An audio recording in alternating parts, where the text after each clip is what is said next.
Hello, everyone, and welcome to the New York Empoleon's quarterfinals team builder of the APA Evolution Season 1. We finished the regular season 10-2 plus 26, winning the regular season by a pretty much landslide. By far the best regular season I've ever had.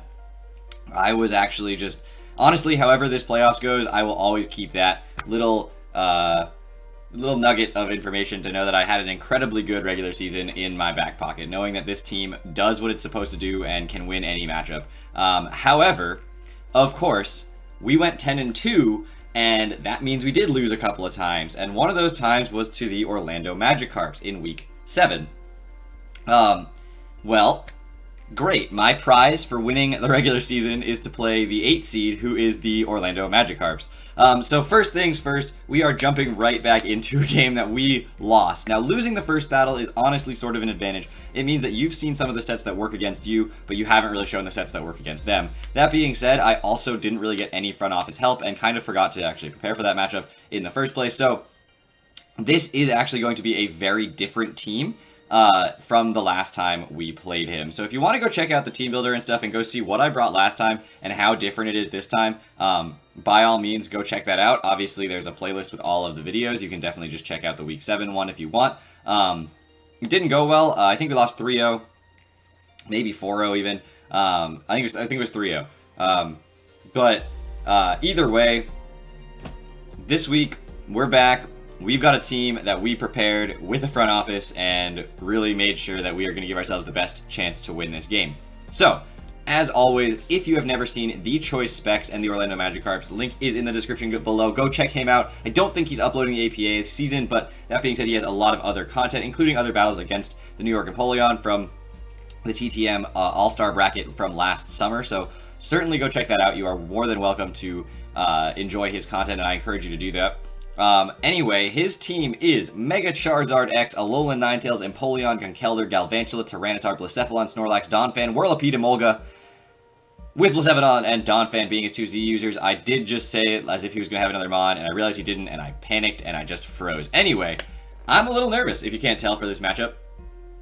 We are jumping straight into the matchup after this, so hopefully everything goes well, and we are going to be able to come away and have another video for you guys on the channel. Or at least another 2. If I win the match, I get a team builder and a battle out of it for the semifinals. So anyway, the first set is going to be Scizor with an Octoberry. This is actually going to be almost identical to the last time with a slightly different EV spread, and it's the only Mon that looks anything similar to last time.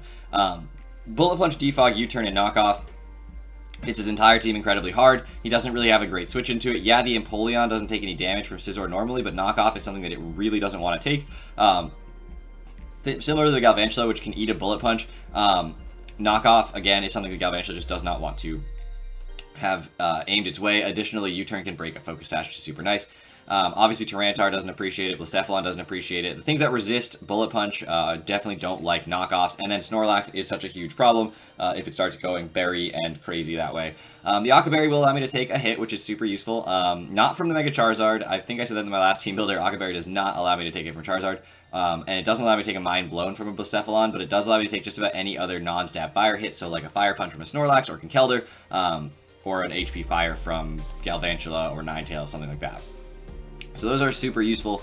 This is my Defogger again this week. It is my best Defogger against his team to get rid of his Alolan Ninetales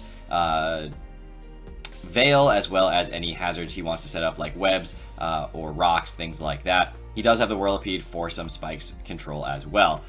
Next up we have Ditto. Ditto is going to be rocking out with the HP Rock this week, which is going to be able to hit the Ninetales, the Tyranitar, things that might want to switch into the Ninetales like the Charizard. And he just has a lot of rock weaknesses, so I figured HP Rock was going to be the most useful if I do end up getting a hidden power boost, because he does have the Charizard, the Ninetales, the Galvantula, the Tyranitar, the Blacephalon, the Whirlipede, and the Emolga, all weak to rock. So I figured, let's go with that. It might be useful, you know, again, those things might switch into the Ninetales like the Whirlipede, and then we'd be able to smack it with the hidden power rock, which is super effective.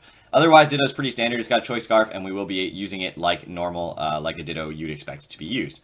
Next up, we have Nidoqueen holding a Shuka Berry with the Stealth Rock, Roar, Poison Jab, and Earthquake. It's going to be physical Nidoqueen with a little bit of physical investment, a lot of bulk.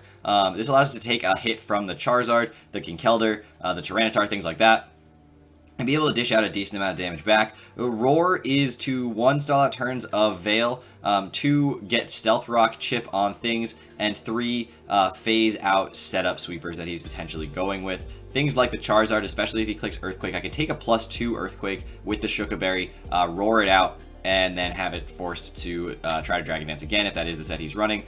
So that is certainly something that I'm considering doing. The Snorlax is another thing that I definitely want to be able to target with that Roar.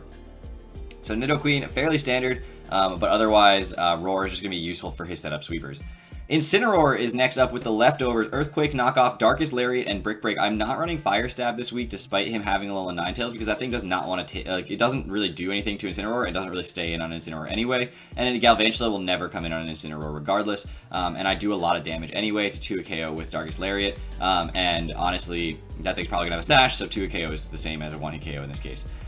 Brick Break is for the Veil. I expect that Ninetales will come. I expect he wants to set up Veil. It did last time, and it did work against me. So Brick Break, really useful to make sure that the Veil does not get up and stay up. And additionally, I'm just running a ton of bulk, a little bit of speed to make sure that his Empoleon doesn't speed creep me, and I'm speed creeping the Tyranitar if he doesn't run any speed in that. And the Donphan, I don't want to speed creep me either, so just a little bit of speed to make sure that I'm not getting speed crept, and otherwise just a ton of HP. Next up, we have Tapu Koko, which is going to be Farium Z this week with the Dazzling Gleam, Thunderbolt, Volt Switch, and Grass Knot, which hits his entire team incredibly hard, which is absolutely fantastic, and I'm super thrilled about it. Volt Switch I opted for over the U-turn because if he does decide to go into his only immunities to this, which are Emolga or Donphan, Emolga just drops to a Z Dazzling Gleam, and Donphan, I mean, yes, he might get the Motor Drive boost and then he'll be faster, but again, I don't really take any damage from Emolga regardless. And then Donphan does not appreciate taking a Grass Knot as long as I have a little bit of chip on that, again, to make sure that I'm breaking the Sturdy.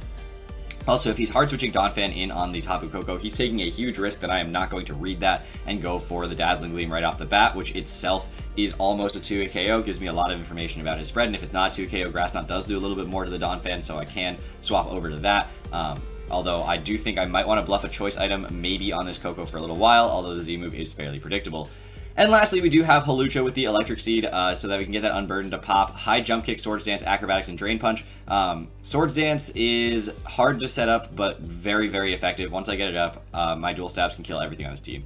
And I am running a lot of speed. I know this won't always do that, but this is the 329 to outspeed his base 100 Charizard. So this outspeeds a +2 Charizard.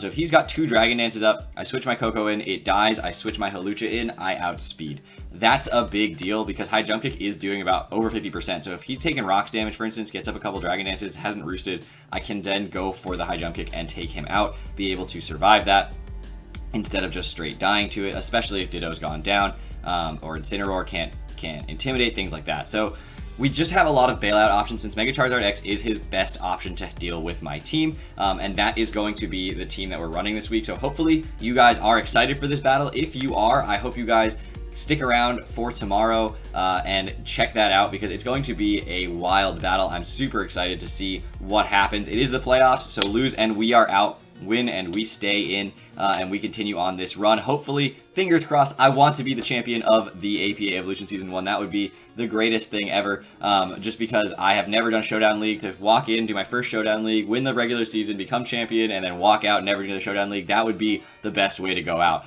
But obviously, we've got at least, well, at most, 3 battles left, and we have to win every single one. Hope you guys are excited. It's going to be tight. It's going to be hype. Thank you all so much for watching. I'll see you guys back here tomorrow. I just said that so fast. Hopefully you understood the 3 syllables that it came out as. Take care, everybody.